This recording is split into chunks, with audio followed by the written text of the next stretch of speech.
Yeah, next coming up to the stage we have comedian Lloyd Legacy Sharp. Give it up for Lloyd. Yeah!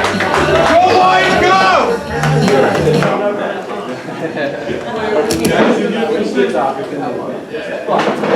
Good evening. Welcome to the affirmative action portion of the show. Is this microphone clear? Is it working? Hello. All right. Welcome to the affirmative action portion of the show.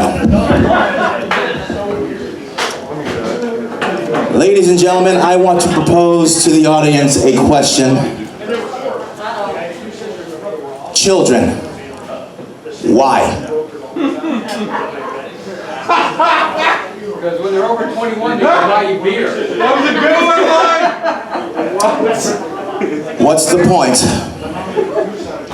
At this stage of society, why bother?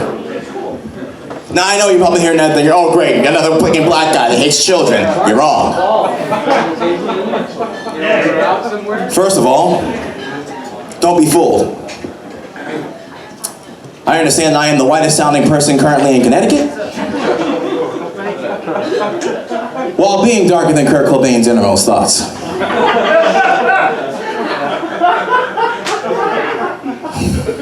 Which sounds like racism, but it's just self-awareness. It's a fraud. I'm only half black. I'm also part Spanish. Yeah! A niggerican, if you will. And if you will, maybe don't.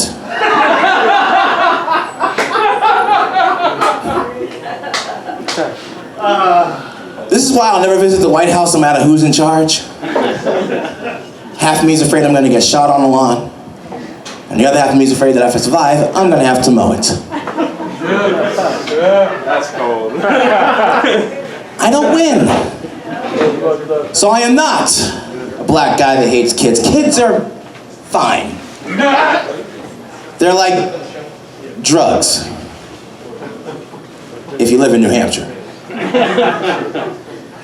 You might like having them around, but do you really want any in your house? You have to look at somebody and say, yeah, those are mine. But what about them? Do we need to subject them to this now? I recommend an international embryonic poll to find out if they want to come here and deal with divisive politics and overpriced healthcare and people who thought that RoboCop 3 was a good idea. All I'm saying is, before you have children, think of the children. You know who's not thinking of the children? People who write nursery rhymes. And parents who celebrate Christmas. I know that sounds oxymoronic. I'm not high on oxy. I'm not a moron. I can explain. See, we're at that time of the year now. We're past Black Friday, where apparently it was legal to trample each other like a Who concert in Cincinnati. Google it. And now it's on to Christmas, where we celebrate, glorify America's favorite overweight white home invader.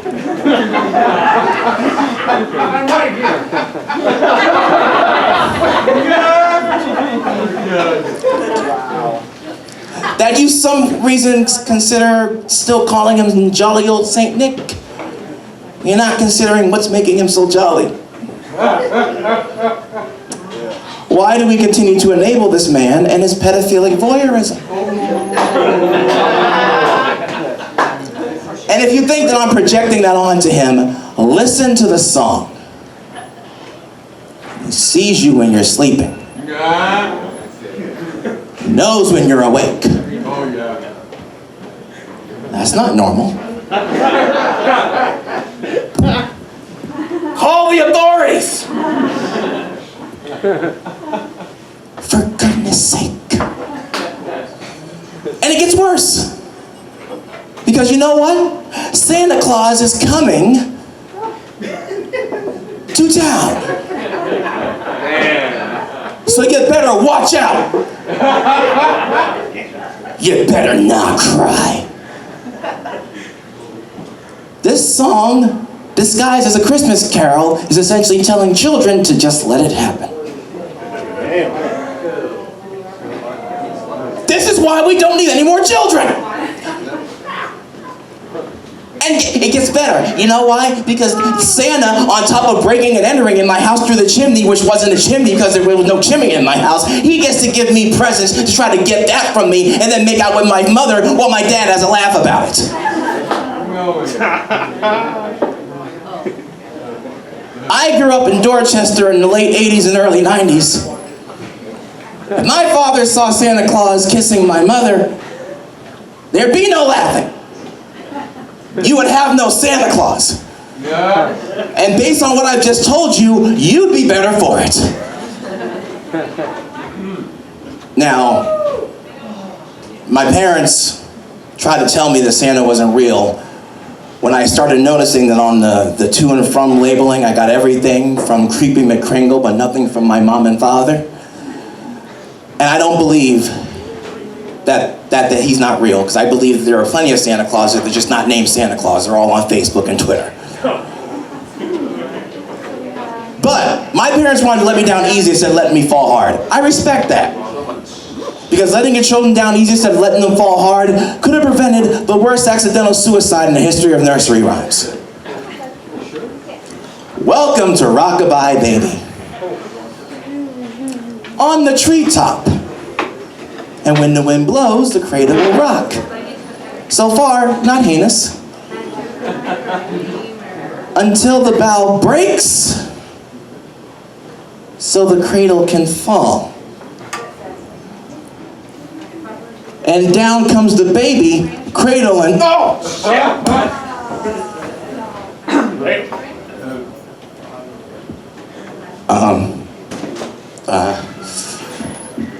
About that.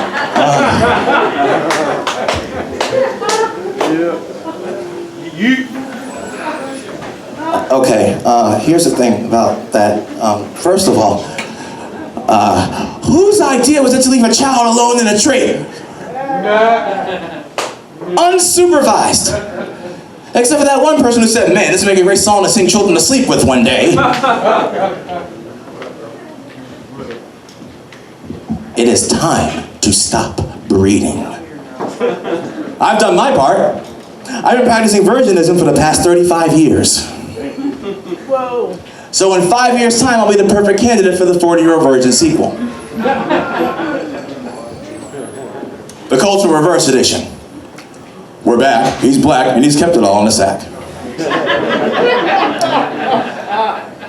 The downside is I'm terrible at dirty talk. If you ask me, what do you think of 69? Great summer.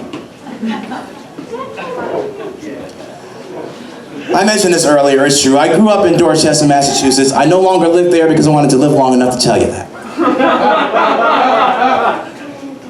And if I have any fellow Dorchesterians in the room that find that to be contemptuous, don't worry. I now live in the middle of the South End at the corner of Remember Where You Came From and Karma. Because if you've ever driven into Boston, you know, taking that left turn you don't want to take onto Sturrow Drive, into Back Bay / Fenway / the anti-auto zone, where there are 2 rules of parking. You either can't or you don't. Now I miss Dorchester. It's a place to park my car in Dorchester. It may not be the next morning, but a place to park it. Small victories matter. And growing up in Dorchester, I learned a very crucial lesson, because in the 90s, great time, depending on who you ask, America spent a lot of time, resources, and MTV music video money trying to convince me that pimping ain't easy. Who knew? You know what else isn't easy? Being pimped.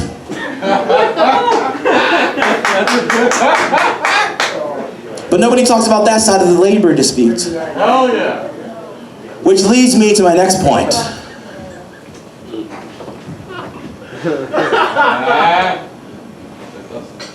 I would like to take this opportunity to formally apologize to women across the world for the fact that we as men exist. Yeah. I'm not proud of it. There'll be no parade. I wish that I could have done something about it like a real ally, but by the time I got here in the mid-'80s, it was too late. My mother had a theory. If it could ever be decided that God made a mistake, it would mean that God isn't perfect. And if God's not perfect, according to her, God doesn't exist. God made man. In my opinion, slight mistake. Nah, good one. The very fact that I'm sitting here on a microphone in front of you is proof that there is no God. According to my mother. Go, Mom. This is her theory. I'm only filling in the blank. She would defend it, but she couldn't be here tonight. It was a conflict of schedule. She's a bit preoccupied at the moment, no longer being alive.